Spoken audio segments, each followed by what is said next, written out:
Houve um tempo em que o Deus Supremo decidiu dar início à criação.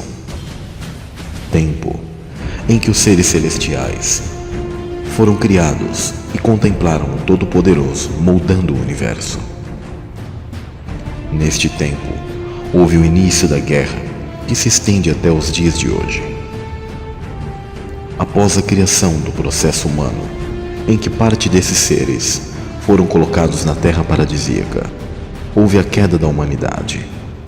Houve a separação da semente da mulher e da semente da serpente. Após a queda, houve o tempo em que os gigantes e seres mitológicos caminharam pela terra. Civilizações com alta tecnologia que desafiaram a Deus e alteraram a criação. Tempo do grande dilúvio, que foi o primeiro juízo de Deus sobre a terra. Juízo que varreu esses impérios profanos. Tempo do levantar da grande Babilônia e da saga do povo hebreu até o Êxodo. Tempo dos guerreiros hebreus contra os remanescentes da semente da serpente, até a vinda do Messias. E hoje, o panorama com os atuais dias, em que próximo está o embate entre o filho da perdição e o retorno do Messias, o retorno do Rei.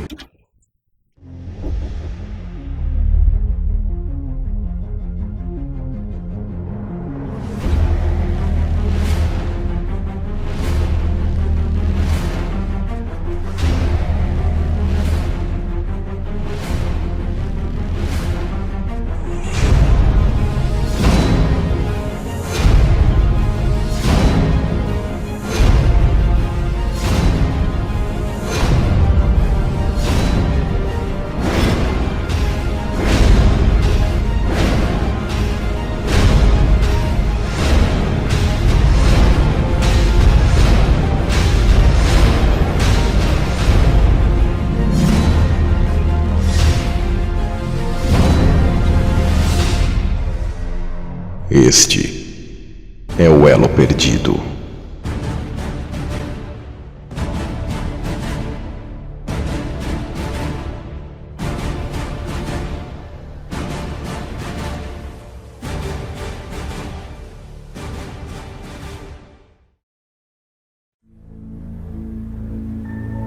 Muito além da eternidade, além do nosso espaço-tempo, Deus estava em seu estado único e pleno, mas decidiu amar e de si mesmo deu existência à sua criação.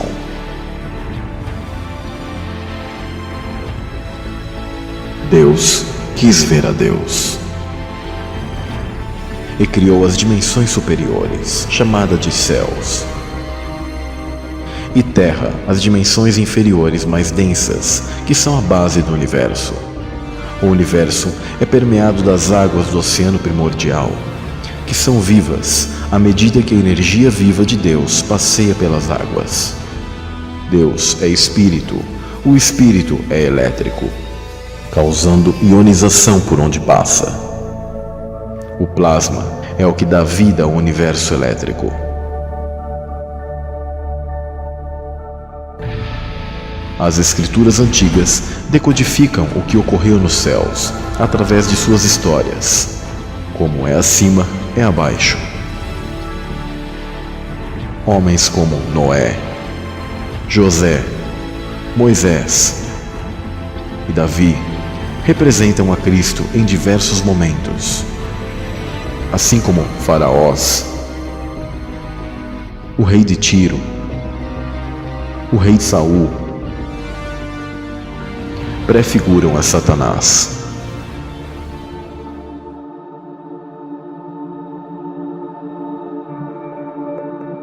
Deus deu autoridade a 13 grandes seres, assim como existiram os antigos 13 signos dos céus, que representam moradas celestiais, as tribos de Israel. Desses seres angelicais, um em especial tinha destaque. Segundo o livro de Enoque, ele era conhecido como Gadriel.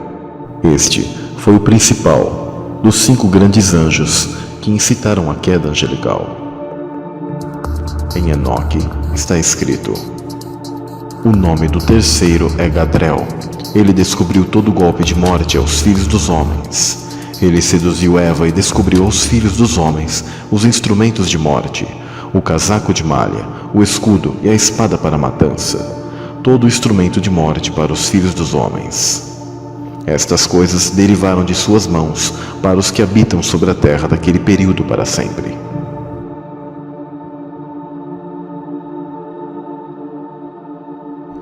Este era o braço direito do Altíssimo, o mais forte entre os príncipes, mais sábio até então, e o mais belo, onde as 9 pedras em sua posse representavam as 9 falanges de anjos das quais Pseudo Dionísio menciona.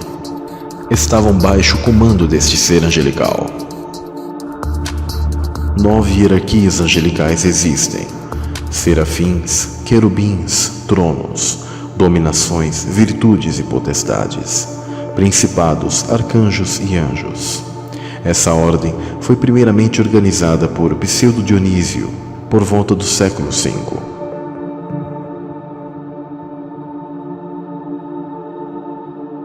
Como caíste desde o céu, ó Lúcifer, filho da alva, estrela da manhã. Como foste cortado por terra, tu que debilitavas as nações. E tu dizias no teu coração: eu subirei ao céu, acima das estrelas de Deus exaltarei o meu trono, e no monte da congregação me assentarei aos lados do norte. Subirei sobre as alturas das nuvens, e serei semelhante ao Altíssimo. O governo de Deus era descentralizado, possuía energia livre a todos, a autoridade respectiva a todos os seres. Mas a criação, não satisfeita com o governo do Altíssimo, convencidos pelo seu orgulho, aclamaram um rei sobre si, exatamente como o povo de Israel fez na história bíblica. A princípio, Deus conhecia o coração de Saul, que foi aclamado rei. Da mesma maneira, Lúcifer, que era o aferidor da medida, e controlou os louvores ao Altíssimo.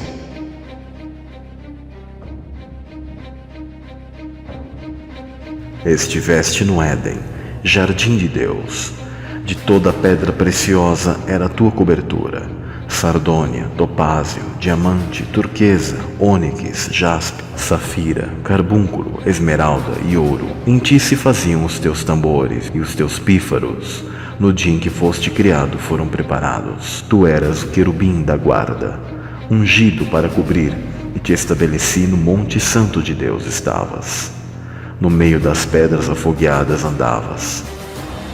Perfeito era nos teus caminhos, desde o dia em que foste criado, até que se achou iniquidade em ti. Na multiplicação do teu comércio, encheram o teu interior de violência e pecaste. Por isso te lancei profanado do monte de Deus, e te fiz perecer, ó querubim cobridor, do meio das pedras afogueadas. Elevou-se teu coração por causa da tua formosura. Corrompeste a tua sabedoria por causa do teu resplendor. Por terra te lancei, diante dos reis te pus, para que olhem para ti. Pela multidão das tuas iniquidades, pela injustiça do teu comércio, profanaste os teus santuários. Eu, pois, fiz sair do meio de ti um fogo, que te consumiu, e te tornei em cinza sobre a terra, aos olhos de todos os que te veem. Estão espantados de ti, em grande espanto te tornaste, e nunca mais subsistirá.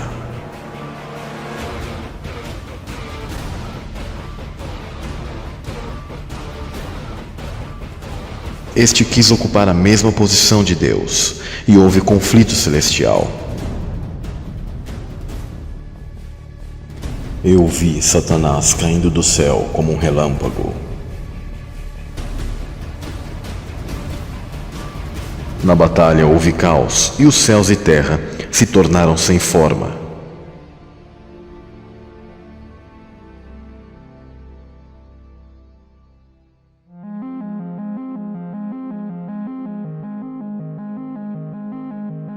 Três grupos de seres angelicais se estabeleceram. o grupo de anjos fiéis a Deus, que permaneceram do lado de Deus na batalha. O grupo de anjos rebeldes, que se aliaram a Satanás, o opositor, do qual não tem mais perdão e foram expulsos da morada celestial. E um grupo de anjos que tiveram dúvida de Deus, mas ainda têm a possibilidade de regeneração. A estes foi dado a prova ao adentrar no estado humano, sem a lembrança do mundo anterior, para provar o quão genuíno é o seu amor por Deus. E agora, viver pela fé. Esta é a humanidade.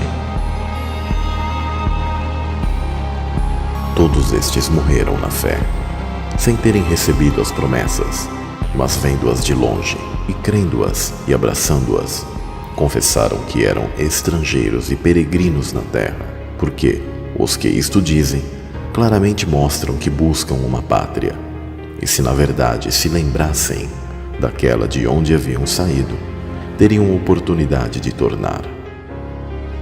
Este é um dos conhecimentos que foi ocultado da humanidade. As Escrituras sempre falaram disso. A Israel terrena alude a Israel espiritual, onde as tribos celestiais, das quais nós fazemos parte, descrevem como nós somos peregrinos nesse mundo ao participar de carne e sangue. E Cristo é a chave, pois por Ele todo este mundo foi criado, para que possamos ter a redenção, sermos comprados de volta.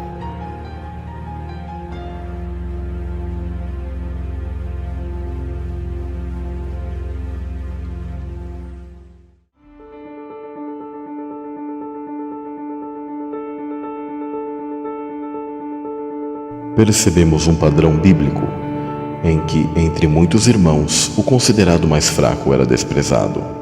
Assim foi com José, mas, assim como em seu sonho dos feixes que se curvavam a ele, assim foi com Cristo, em que todos servirão ao Messias. O mesmo temos com Davi, o menor, porém o mais corajoso entre seus irmãos. Assim foi com Cristo. O padrão dos primogênitos também é apresentado nas Escrituras. A nação de Israel é chamada por Deus de primogênito, mas haviam outras nações anteriores a Israel. Cristo é o primogênito da criação, guardado no seio do Pai, que tomou o lugar de Satanás. Esse padrão é observável em Caim e Abel, em que Abel é morto e Sete é dado no lugar. Ismael e Isaque. Isaque é o filho da promessa, mesmo não sendo primogênito. Esaú e Jacó. Esaú vem de sua primogenitura, e Jacó tem a bênção e recebe o nome de Israel. Este é o padrão que ocorreu nos céus. Cristo assentou-se à direita do Pai e assumiu a primogenitura.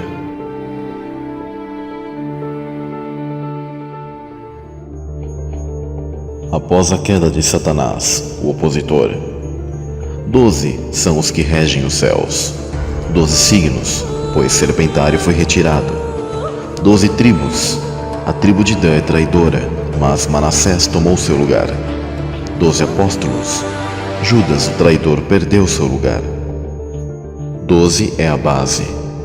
Então, o ser mais humilde de todos, chamado de unigênito do Pai, do qual o Pai possui amor específico a ele, pela sua humildade e amor que possui pelos seus irmãos. Este foi exaltado pelo Pai de forma especial. Este é o Messias que pediu ao Pai que fosse dado uma chance aos seres que entrariam no processo humano na recriação do paraíso. Todos aqueles que tiveram dúvida pecaram. Estes são os que foram destituídos da glória de Deus. Não se destitui algo do qual você não fez parte antes. Este pedido teve um preço. Assim como Davi contra Golias foi desafiado, Cristo aceitou o desafio de passar pelo processo humano para comprar com sangue real o perdão de nossos pecados. Do contrário, com nossas forças não seria possível. Por isso, Cristo é o princípio da criação.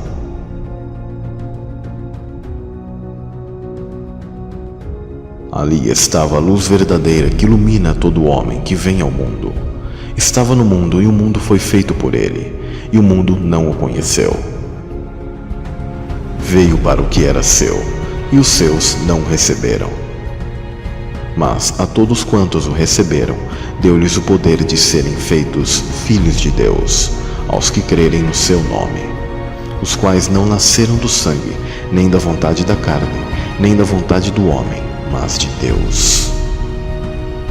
E o Verbo se fez carne e habitou entre nós, e vimos a sua glória, como a glória do unigênito do Pai, cheio de graça e de verdade.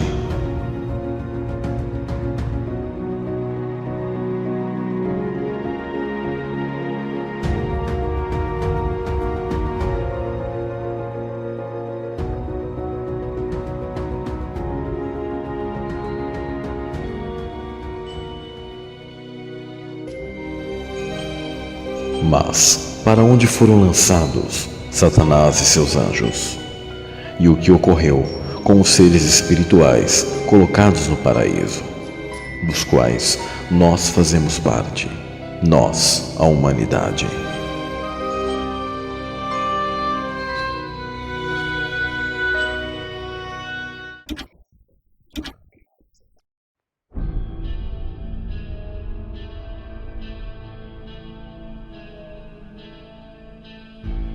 No princípio era o Verbo, e o Verbo estava com Deus, e o Verbo era Deus. Todas as coisas foram feitas por ele, e sem ele, nada do que foi feito se fez. No princípio, a terra era como uma massa sem forma, completamente submersa no meio das águas do grande abismo. As trevas têm seu espaço definido. Onde está o caminho para a morada da luz? E quanto às trevas, onde está o seu lugar? Para que as tragas aos seus limites? E para que saibas as veredas para a sua casa? O Criador, por sua palavra, fez surgir a luz. O som mais a água produzem luz, fenômeno chamado de sonoluminescência. Essa já realizava a separação de dia e noite. Antes dela não havia tarde nem manhã. Aqui surge o primeiro dia. Era essa a luz que fazia o circuito. Viu Deus que a luz era boa e fez separação entre a luz e as trevas. Deus determinou dessa forma o período do dia em 24 horas, tarde e manhã, divididas em 12 horas para a luz e 12 horas para as trevas, noite.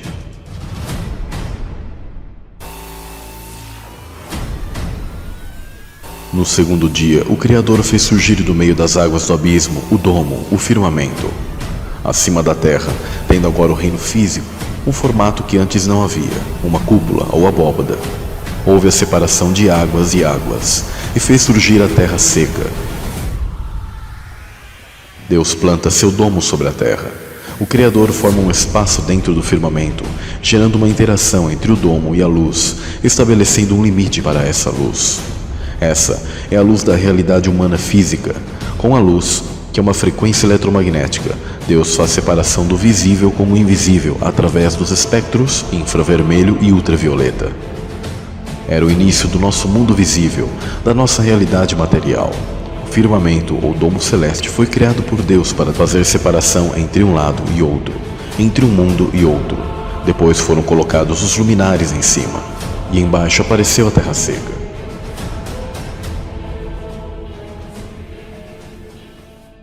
Assim foi surgindo o mundo dos homens, separado pelo domo e pelas águas de cima, do mundo de Deus. Louvai os céus dos céus e as águas que estão sobre os céus. As Escrituras fazem clara distinção entre a luz do primeiro dia com o sol criado no quarto dia. Teu é o dia e tu é a noite. Tu preparaste a luz e o sol. No falso modelo heliocêntrico, o sol é 1 milhão de vezes maior que a Terra e muito mais antigo que a mesma. A pergunta seria: a Terra girava ao redor do quê por 3 dias? Vemos claramente que esse modelo está em oposição com Gênesis. As águas dentro do domo foram drenadas, dando espaço para a atmosfera e suas camadas mais e menos densas. Deus cravou a certa profundidade o domo sobre a massa da terra, com fortes colunas, pilares, ancorando a terra em meio às águas. Com a fixação do domo foram definidas as extremidades, e o Criador traçou um círculo de gelo sobre as águas que circundam as terras. As bordas foram congeladas e são os limites do alcance da luz do sol, e também o limite da terra com o domo. Deus estabeleceu e fixou as fontes do abismo embaixo, definindo o nível dos mares. A partir do quarto dia, Deus encarregou o sol e lua para realizarem o governo de separação de dia e da noite. O reino físico foi criado de forma bidimensional, sendo um sistema eletromagnético propagado pelo éter. Dentro do campo eletromagnético, você encontra a matéria e aquilo que a pseudociência chama de vazio. Porém, esse suposto vazio não existe, porque existe o éter e os gases, além do plasma, que é 99% de toda a matéria.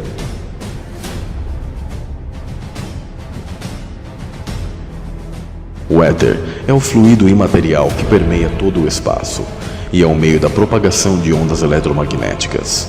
Nosso universo é elétrico. Conforme Eric Dollard disse, o Sol não é a única fonte de luz da Terra. A fotosfera gera luz. O Sol é como um interruptor que liga o sistema, assim como a luz é como a energia elétrica. Esses astros celestes e as estrelas foram criados também como marcadores de tempos. Esses, sendo os mesmos, são referenciais de orientação sobre o plano, auxiliando a obra-prima da criação, o homem. Este é a coroa da criação. No invólucro humano foram colocados seres celestiais que estiveram em estado de dúvida, para passar por sua prova, mediante o estado de inocência. O Criador formou o homem utilizando-se dos 4 elementos: terra, água, ar e fogo. Terra mais água formou o barro. Depois, ele soprou o fôlego de vida que acionou o eletromagnetismo, a energia elétrica que fez o homem ser alma vivente, um ser animado e dotado de energia. Deus colocou o primeiro casal num jardim fechado com enormes jazidas de minerais. No Éden, nascia um rio que irrigava o jardim e depois se dividia em 4. O nome do primeiro é Pison. Ele percorre toda a terra de Havilá, onde existe ouro.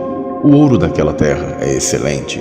Lá também existem o bidélio e a pedra de ônix. Não só o local possuía meios de condutibilidade para energia elétrica, como também as árvores possuíam cristais de silício em sua composição, onde seus frutos serviam como conexões e tomadas para recarga e alimento ao primeiro casal, que possuíam corpos de luz. Toda a base da vida edênica era baseada não em carbono como hoje, mas em silício, e o ambiente estava repleto de cristais e metais como ouro e prata.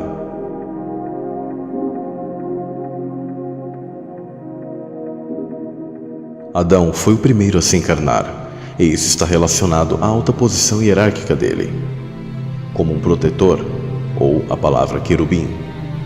Ele esteve anteriormente neutro no conflito celestial onde caíram Satanás e seus anjos. Em hebraico, o nome Adão é composto pela letra Aleph, Dalet e Men, que simbolizam o número 1, 4, 40. Ou seja, o nome de Adão é um código-fonte para toda a humanidade, remetendo ao 144 mil, que é o oposto em código-fonte ao 666, número do homem em pecado. No mundo edênico, a altura de Adão era muito diferente da altura média de um homem atual. Baseado na citação bíblica, e mediu o seu muro de 144 côvados, conforme a altura de um homem, que é a de um anjo. O côvado era a medida de comprimento que foi usada por diversas civilizações antigas. Era baseado no comprimento do antebraço, da ponta do dedo médio até o cotovelo. O côvado real dos antigos egípcios media 50 centímetros, já o dos romanos era de 45 centímetros. O apóstolo João tem uma visão inspirada por Deus de como serão os tempos finais e a volta de Cristo. E a altura da muralha da Jerusalém Celeste é descrita com 144 côvados, a mesma altura dos anjos, entendendo que um côvado for equivalente a 46,25 centímetros, para se manter em equilíbrio com o côvado egípcio e o romano, então teremos o seguinte: 66,6 metros. Sim, exatamente mais de 60 metros de altura, uma altura bem considerável. Mesmo que desconsideremos a medida de côvados que coloquei, a altura alcançada seria sempre como a de um prédio. Como os homens do passado têm sua altura original muito maior do que temos hoje, mantendo a altura de um anjo. Hoje, sabemos que Adão tinha mais de 60 metros seguindo a informação do Apocalipse, pois essa é a informação dada tanto para homens como para anjos. Os gigantes após o dilúvio tiveram sua altura diminuída pelo fato natural da Terra ter sido mudada em todos os sentidos. O campo magnético toroidal, que atua em taxas muito maiores, foi alterado, e a taxa de oxigênio e a pressão da atmosfera foi drasticamente diminuída, o que fez com que as condições atuais não favorecessem o crescimento de tudo que aqui no plano terrestre. A causa desse gigantismo antediluviano, explicada pelos cientistas, é que na época a atmosfera terrestre tinha uma porcentagem maior de oxigênio, em torno de 35%, enquanto hoje ela é de 21%. Já foi constatado indícios que poderia haver uma concentração maior ainda de 35% de oxigênio. Experimentos feitos com peixes, oxigenando muito mais a água para simular o período antediluviano, mostraram que tais peixes cresceram mais que o dobro do tamanho. Sabemos que ao longo dos tempos verificou-se que por onde passam as linhas de alta tensão, a vegetação cresce num ritmo mais acelerado, como em plantações. Pensando nisso, surgiu a ideia de montar esses projetos que têm a finalidade de converter energia elétrica em ondas eletromagnéticas pulsantes, a fim de estimular o crescimento das plantas, que cresceram mais rápido e tiveram tamanho aumentado, mostrando assim, como em João e Pé de Feijão, que a arte imita a vida, e dando total margem e possibilidade para que a vegetação antiga alcançasse alturas inimagináveis aos dias de hoje. A raça dos seres caídos sempre foi maior que a raça dos homens. No livro de Enoque podemos encontrar a incrível altura de 300 côvados dos seres gerados dos anjos caídos e as mulheres. Esses 300 côvados dão acima de 135 metros. Há algumas traduções colocada 3.000 côvados, o que seria mais de 1.380 metros. Um verdadeiro titã, narrado nos mitos, sendo a mais famosa na mitologia grega. Ambas visões, mesmo a que tem gigantes com altura menor, com mais de 135 metros, ainda é algo monstruoso. Notem que após o dilúvio, um homem em média possui 1,80 de altura mais ou menos. E a raça híbrida, que também foram perdendo altura, possuíam o dobro ou acima da altura comum de um homem, como no caso de Golias, próximo a 3 metros. Assim como Og, o rei de Bazã, era de 4,15 metros de altura e 1,85 metros de largura, segundo os textos hebraicos.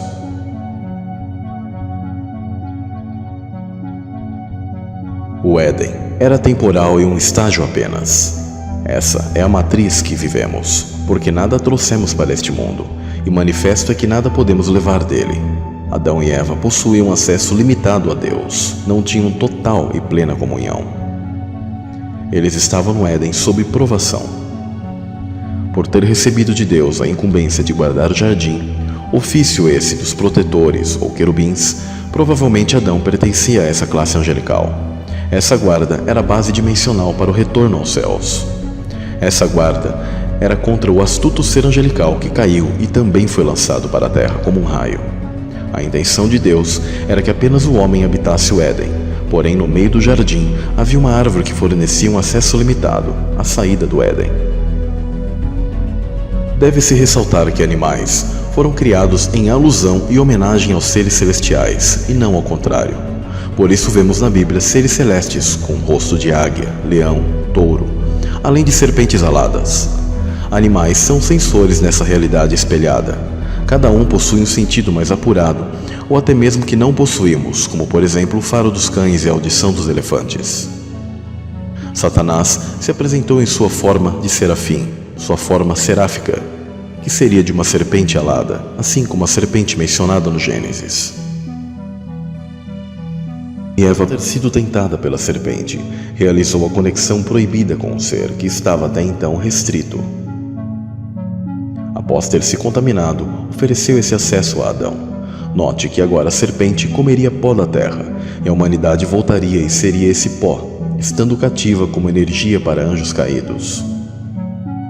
Satanás ganhou o senhorio desse mundo, que era de Adão, venceu a guarda deste, acessando nossa dimensão tanto no micro quanto no macro, tanto no interior quanto no exterior, sendo ele agora senhor desse mundo e o novo guardião que está à espreita na árvore cósmica, no acesso ao portal no centro-norte para a entrada da Polaris, que leva ao trono de Deus. Este sempre foi o trono que ele cobiçou. Após serem expulsos do Éden, Adão e Eva perderam seus corpos de luz e foram revestidos de pele. Entrou a degeneração física e genética, tanto no micro quanto no macro. O carbono entrou como base na composição da vida que antes era de silício. O carbono é símbolo do 666, pois em sua base de átomos possui 6 prótons, 6 elétrons e 6 nêutrons. A série do Netflix, Carbono Alterado, mostra esse defeito genético, que será concentrado até nos dias finais como a marca da besta ou marca da serpente, já que em grego besta e serpente são sinônimos.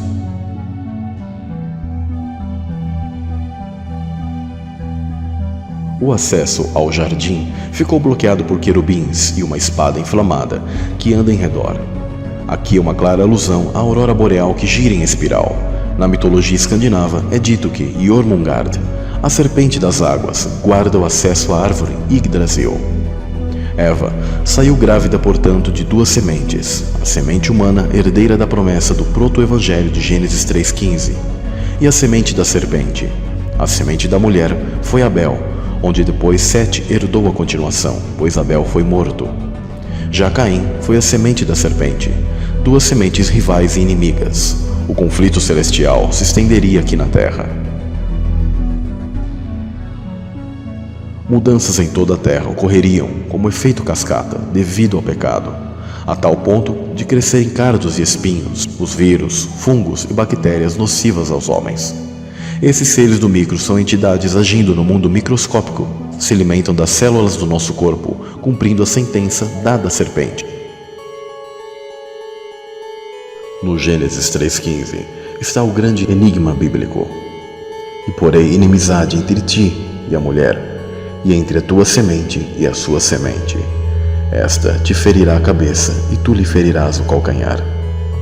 O Messias, sendo a semente da mulher, foi profetizado, assim como Caim, que era a semente da serpente, já estava no ventre da mulher. Ao longo da história humana, 2 sementes sempre batalhariam pelo poder. Aqueles que se denominam de sangue azul, filho dos deuses, que estão nos governos mundiais até os dias de hoje.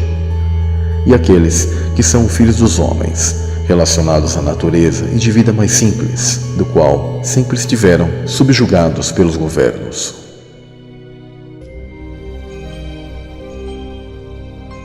Mas como foi a guerra entre essas 2 linhagens?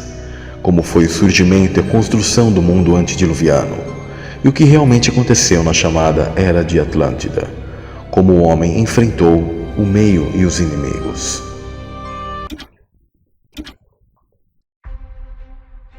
O tempo passou e a humanidade está em um novo cenário, vivendo numa realidade diferente do jardim. O caminhar nessa terra foi desigual para as 2 culturas existentes.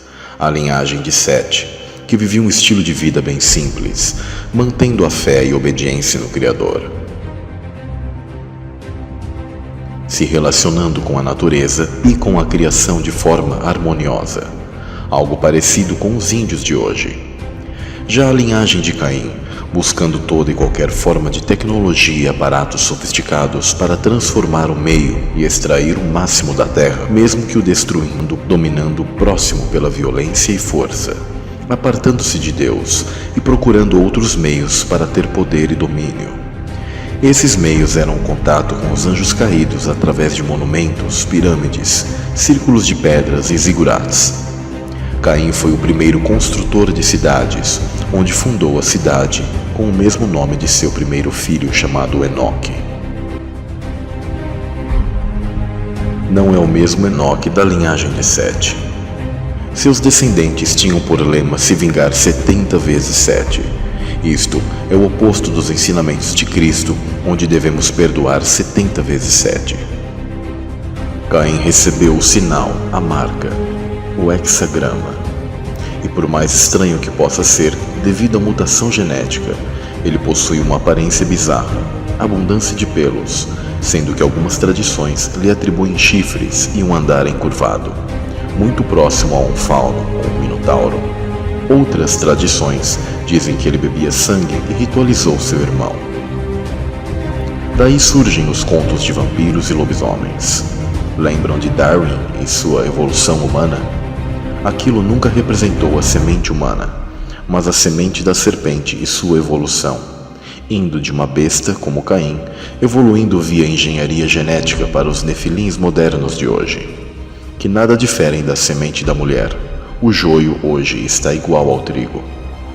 O conceito de que nos primórdios a humanidade era pouco desenvolvida tecnologicamente é uma falácia. A civilização pré-diluviana estava em escala mundial, naquilo que ficou conhecido como a Era de Atlântida, tendo Saturno como o rei da Era Dourada dos deuses, onde os homens possuíam muito conhecimento e tecnologia, mas pouca consciência espiritual. Isto é, muito semelhante aos dias atuais, onde enfatiza-se o ter e não o ser, buscando tecnologias para escravizar e dominar o próximo, mas distanciando as pessoas do mundo espiritual, da verdadeira realidade divina.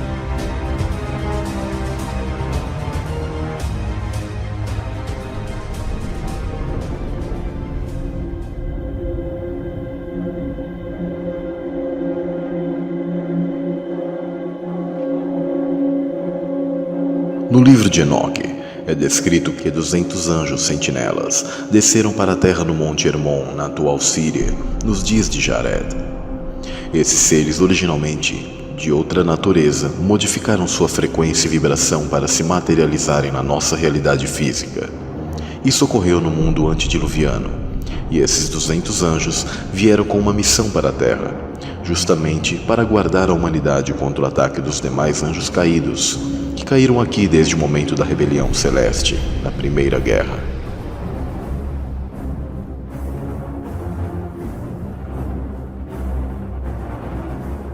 Também a eles competia a transmissão do bom conhecimento ao homem.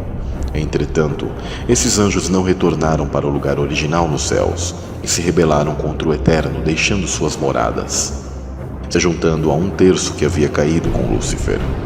Enoque 12:5. Vemos que essa foi uma queda angelical posterior e diferente da queda de Lúcifer e seus anjos.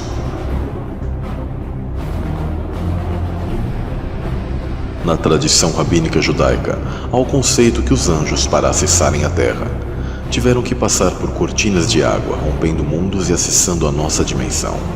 O interessante é que nos filmes de Hollywood, como Hellboy, Doutor Estranho, Os Vingadores, Exterminador do Futuro, entre outros, sempre há água nos portais ou passagens dimensionais. Os sumérios chamaram os sentinelas de Anunnaki, que significa aqueles que vieram do céu.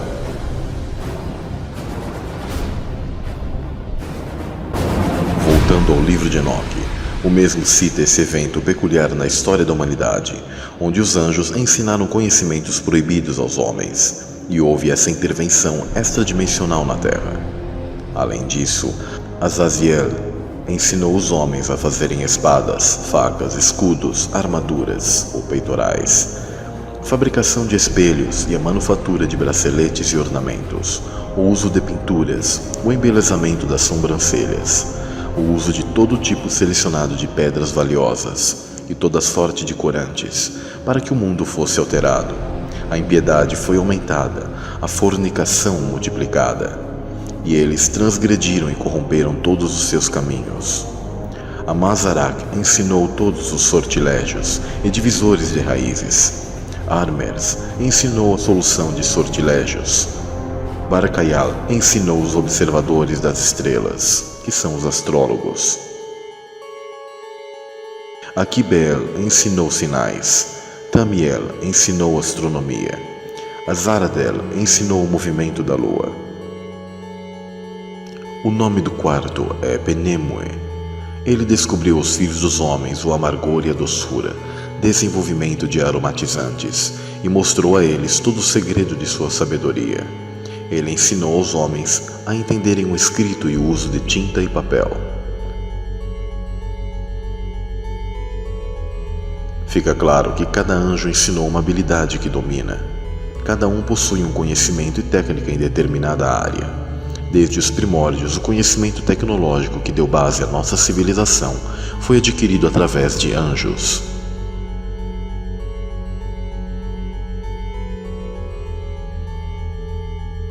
Após a queda dos sentinelas, ficam duas classes de anjos do mal. Anjos maus, que são um terço, que foram expulsos do primeiro céu e foram rebaixados de dimensão junto com Satanás. Esses são os que caíram na primeira revolução. Alguns desses estão nas regiões celestiais e os mesmos tiveram a ajuda dos 200 sentinelas para agirem na terra como demônios. Os 200 vigilantes que vieram para a Terra numa missão de proteger a humanidade após a expulsão do Éden, mas acabaram desertando a missão e se unindo a Lúcifer, onde planejaram ter descendência com os humanos, os chamados Nefilins, gigantes, heróis da antiguidade, ou os semideuses. Em Enoque 15:8, é mostrado algo que responde à pergunta de o que seriam os demônios. Agora, os gigantes que têm nascido de espírito e de carne serão chamados sobre a terra de maus espíritos, e na terra estará a sua habitação. Maus espíritos procederão de sua carne, porque eles foram criados de cima. Dos santos sentinelas foi o seu princípio e a sua primeira fundação. Maus espíritos eles serão sobre a terra, e de espíritos da maldade eles serão chamados. A habitação dos espíritos do céu será no céu, mas sobre a terra estará a habitação dos espíritos terrestres, os quais são nascidos na terra. A diferença entre demônios e os anjos caídos é que os primeiros são os espíritos dos gigantes, que foram a descendência dos anjos caídos com as mulheres e que foram mortos no dilúvio. Esses espíritos eram dos anjos da primeira rebelião e perderam seu avatar, o seu corpo. Por isso são obcecados por corpos. Quando canalizam alguém, querem voltar e ter os prazeres que possuíam antes, como beber, comer, fumar, cometer fornicação. Estes são a prole dos anjos caídos, almas penadas, espíritos errantes, os espíritos que caíram para a terra com Satanás e que procuraram intervir nessa realidade por meio de canalizações.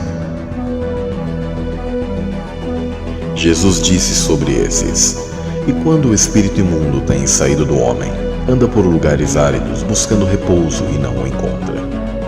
Esses espíritos demônios foram os da primeira queda e tiveram a oportunidade de interagir neste mundo físico por plano das sentinelas, ao terem sua união com a semente humana. Um dos motivos para os anjos caídos planejarem filhos foi para terem outros agindo e dando continuidade em suas obras, mesmo se os caídos ficassem presos e fora de cena. E isso foi o que ocorreu. Estes foram aprisionados no Tártaro. Isso resultou em algumas criaturas híbridas extraordinárias, trazendo muitos espíritos malignos dentro de corpos físicos. Concluindo então que demônios não são os 200 sentinelas, mas os espíritos da primeira queda e que almejaram manipular nossa realidade, se manifestando por meio desses corpos. Os 200 sentinelas foram presos.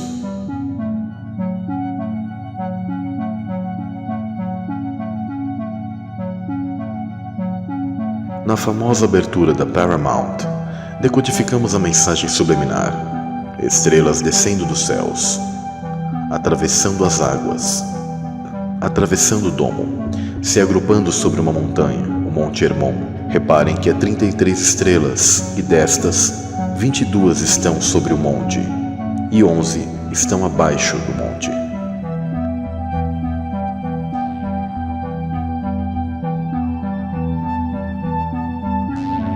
Devido à presença de anjos caídos, a primeira civilização humana caminhava a passos largos para a aniquilação e contaminação genética extrema.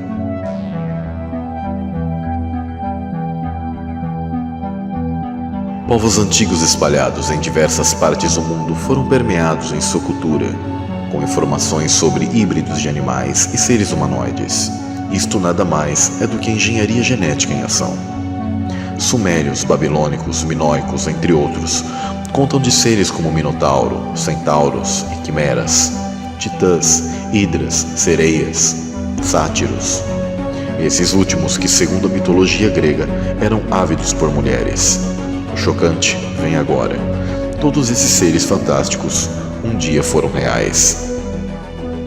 Temos que saber separar o que foi mitologia e nos é contado hoje como realidade, e o que foi realidade e nos foi contado hoje como mitologia. Tudo nas mitologias foram atos reais? Claro que não. Acréscimos e exageros foram inseridos, mas dizer que tudo foi invencionice dos mais diversos povos antigos é fechar os olhos para a história. O sistema usou a filosofia e o iluminismo, que separou ciência e religião, do estudo geral, pondo em dúvida tudo, a ponto de ser vista como mentira e imaginação. A origem etimológica da palavra mitologia não é como é usado hoje em dia. Mitos era usada como antítese de como utiliza-se hoje, no sentido de imaginário de conto de fadas. Isso foi mais uma ação para reescrever a história, porém, as narrativas desses povos nos indicam experiências reais. Os 200 sentinelas queriam criar uma realidade paralela, onde seriam intitulados como deuses. Tais mesclas foram arquitetadas num plano via engenharia genética avançada e relações sexuais, para contaminar toda a carne, alterando e recombinando o DNA. Fizeram o cruzamento de espécies animais e vegetais, criando híbridos. O objetivo era desordenar a criação, construir um mundo adaptado à demanda dos gigantes e alterar geneticamente o homem para o parasitar. O clímax dessa manipulação foi como relatado em Gênesis 6, com os sentinelas trabalhando junto com a descendência de Caim, o que ocasionou que toda a carne estivesse contaminada. Tudo isso fere as eternas leis do Criador, pois em Gênesis é narrado que Deus fez cada um conforme a sua espécie e viu que era bom. Essa manipulação da realidade fere a escolha de cada ser humano. Por isso Deus criou uma barreira natural contra misturas de espécies. E ferir isso sempre traz consequências catastróficas. Noé foi o meio que o Criador utilizou para continuar a espécie humana, sendo um divisor de águas, este de genética limpa e especial para que o DNA humano tivesse um alívio. Os anjos caídos corromperam seus caminhos ainda mais e começaram a destruir completamente a criação, pecando não só com as filhas dos homens, mas também contra bestas, pássaros e répteis, trazendo à luz as incríveis criaturas que vemos nos mitos antigos e lendas. Muitos desses híbridos eram adorados como deuses. Na maioria dos manuscritos e lendas antigas, vemos que haviam seres de natureza metade peixe, metade humano. Dagon, uma divindade filisteia, possuía essas características. Os egípcios tinham seus deuses hibridizados com animais. Como a arte imita a vida, contos infantis, filmes e animações retratam um passado sinistro que parece sair de filmes de ficção científica. Príncipes que viraram sapos, ogros verdes com boca grande e que moram em pântanos, entre outros casos. Mas o que é mesmo um ogro? Sim, por mais estranho que pareça, é uma hibridização de humano com um sapo. O minotauro é um humano com um touro, um centauro, um humano com um cavalo, uma sereia é uma mulher com peixe. Esses acontecimentos estão narrados em Gênesis e no livro de Enoque. Ficaram conhecidos como os dias de Noé, onde casavam e se davam em casamento. Com relação à humanidade, essa mistura fez surgir os semideuses gigantes, nefilins, os heróis da antiguidade, os valentes e seres de renome. Naqueles dias, havia nefilins na terra. E também posteriormente, quando os filhos de Deus possuíram as filhas dos homens, e elas lhe deram filhos. Eles foram os heróis do passado, homens famosos. Percebemos que no trecho inicial do versículo, se refere à semente de Caim. E posteriormente, quando os sentinelas desceram e possuíram as filhas dos homens, tal semente dos caídos teve seu apogeu genético com o sangue dos sentinelas, resultando em nefilins mais fortes do que os nefilins da semente de Caim. O DNA humano e animal estava sendo recombinado entre si, e também com o DNA dos anjos caídos. Os gigantes devoraram toda a produção da terra, animais e vegetais. Os 200 sentinelas tiranizaram os homens e estabeleceram um caos na terra, com violência, injustiças, fornicações, imoralidade, idolatria, feitiçarias e artes místicas. Ocorreram guerras entre raças diferentes e gigantes, assim como descrito Titanomáquia dos gregos antigos.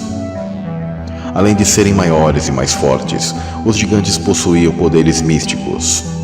Em Enoque 19:2 é narrado: e sendo numerosos em aparência, ou assumindo muitas formas, profanaram os homens e fizeram com que errassem. Esses terríveis acontecimentos foram a causa da intervenção do Criador.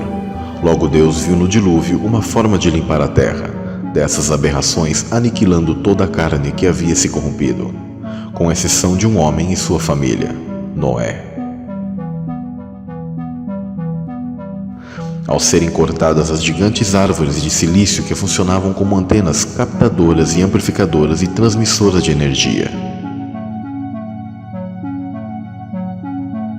A Bíblia descreve nas cartas de Judas e Pedro: e aos anjos que não guardaram o seu principado, mas deixaram a sua própria habitação, reservou na escuridão e em prisões eternas até o juízo daquele grande dia. Porque se Deus não perdoou aos anjos que pecaram, mas havendo-os lançado no inferno, os entregou às cadeias da escuridão, ficando reservados ao juízo. Os painéis sumérios mostram os engenheiros genéticos Anunnaki, misturando as espécies com uma estrutura helicoidal de DNA. Às vezes, a verdade parece ser mais estranha do que a ficção. Pensamos que a toca do coelho é muito mais profunda do que muitos imaginam. Olhe para o ornitorrinco. Bico de pato, amamenta, põe ovos. Do que você lembra? Sim, isso mesmo, hibridização. Novamente, assim como foi no passado, está sendo agora. Gibis e filmes estão repletos de heróis e mutantes com poderes especiais, como por exemplo vemos o Homem-Aranha e os X-Men, entre outros. Estes são os Nefilins modernos. A manipulação genética da criação está se repetindo como podemos ver hoje. A ciência tentando dar vida a essas criaturas, mais uma vez, ainda que no imaginário, nos dando uma prévia nos filmes do que eles querem trazer de volta. A corrupção de toda a carne para provocar a ira de Deus. Como foi nos dias de Noé, assim também será na vinda do Filho do Homem. O grande dilúvio foi um reset do sistema operacional terrestre para pôr o vírus em quarentena e fazer um backup dos arquivos via Noé. O dilúvio alterou tudo na Terra: pressão da atmosfera, alteração da concentração dos gases, clima, nível do mar, mineralogia, campo magnético, polaridade magnética, geologia.